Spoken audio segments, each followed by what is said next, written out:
প্রেক্ষিতে আমাদের জাতীয় স্থায়ী কমিটির সবাই সিদ্ধান্ত হয়েছিল যে আমরা অতি দ্রুত প্রধান উপদেষ্টার সঙ্গে দেখা করে তাকে আমাদের উদ্বেগের যে বিষয়গুলো আছে সেই বিষয়গুলো তার সামনে আমরা তুলে ধরব। একটা দায়িত্বশীল রাজনৈতিক দল হিসেবে এটা আমাদের দায়িত্ব ছিল, আমরা সেই দায়িত্বটুকু পালন করেছি।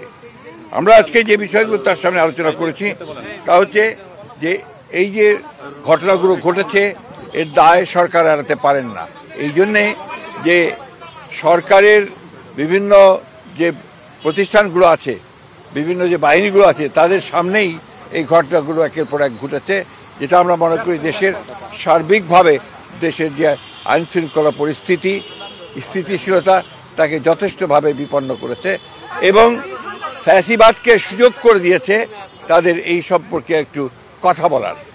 দ্বিতীয়ত হচ্ছে যে আমরা এই সরকারের সঙ্গে যেটা বারবার বলে এসেছি, এটা অন্তর্বর্তীকালীন সরকার, সুতরাং দ্রুত নির্বাচনের জন্য আমরা তাদেরকে আবারও তাগাদা দিয়েছি এবং ন্যূনতম যে সংস্কার সেই সংস্কারগুলো সম্পূর্ণ করে যে কাজ তারা করেছেন, ইতিমধ্যে কমিশন, রিফর্ম কমিশন করেছেন একটা, তাদের সঙ্গে আলোচনার ভিত্তিতে আপনার একমত হওয়ার প্রেক্ষিতে, আপনার কনসেনসাস হওয়ার প্রেক্ষিতে আপনার দ্রুত নির্বাচন দেওয়ার বিষয়টা আমরা তাদের সঙ্গে কথা বলেছি।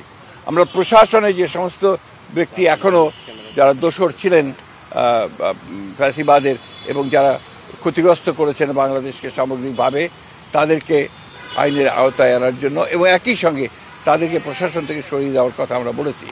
আমরা যারা অর্থনীতির ক্ষতি করেছে, লুট করেছে, যারা লুণ্ঠন করেছে, তাদেরকে আমরা আবারও ফিরিয়ে আনার জন্য, টাকা ফিরিয়ে আনার জন্য, একই সঙ্গে তাদেরকে আইনের আওতায় নিয়ে আসার জন্য আমরা সেটা দাবিগুলো করেছি। আমরা একই সঙ্গে যে কথাগুলো বলেছি তা হচ্ছে যে বিগত 15 বছর 16 বছরে যে মিথ্যা মামলা দিয়ে রাজনৈতিক নেতা কর্মীদেরকে যে হয়রানি করা হয়েছে, সেই মামলাগুলো প্রত্যাহার করার ব্যাপারে আমরা নীতিগত সিদ্ধান্ত কথা বলেছি। তারা একমত হয়েছেন, তারাও আপনাদের সামনে কথা বলবেন, এই বিষয়গুলো তারা একমত হয়েছেন। আমরা দ্রব্যমূল্যের ব্যাপারে অত্যন্ত জোরালোভাবে বলেছি যে এই সরকারের অন্যতম প্রধান ব্যর্থতা হচ্ছে দ্রব্যমূল্য নিয়ন্ত্রণে না নিয়ে আসতে পারা। সেটা তারা বলেছেন যে তারা এটার উপর কাজ করছেন, এই কাজগুলো তারা দ্রুত সরকারের চেষ্টা করবেন। সব শেষে আমরা আপনার আইনশৃঙ্খলা পরিস্থিতির কথা বলেছি এবং একই সঙ্গে আমরা সব শেষে যে কথাটা বলা আবারও বলেছি যে আপনার এই একটা আপনার কী চলছে অভিযান, সেই অভিযানটা হচ্ছে ডেভিল হান্ট।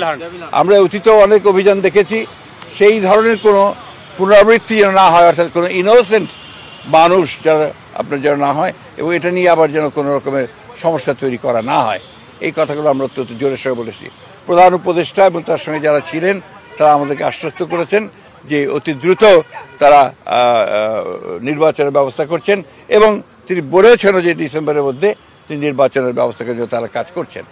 আমরা আশা করব যে জনগণের আশা যেটা আছে, প্রত্যাশা আছে যে অতি দ্রুত এবং একটা রোড ম্যাপ ঘোষণা করবেন তিনি, সেটার মধ্যে দিয়ে আমরা ডিসেম্বরের মধ্যেই নির্বাচন সম্পন্ন হবে বলে আমরা প্রত্যাশা করছি, জনগণও প্রত্যাশা করছে। এবং সেই সঙ্গেই আমরা যেটা বিশ্বাস করি যে গণতান্ত্রিক সরকারের যে আপনার ট্রানজিশন হবে গণতান্ত্রিক ব্যবস্থায়, সেটা অনেক সহজ হয়ে যাবে যদি আপনার একটা নির্বাচন অনুষ্ঠিত হয়।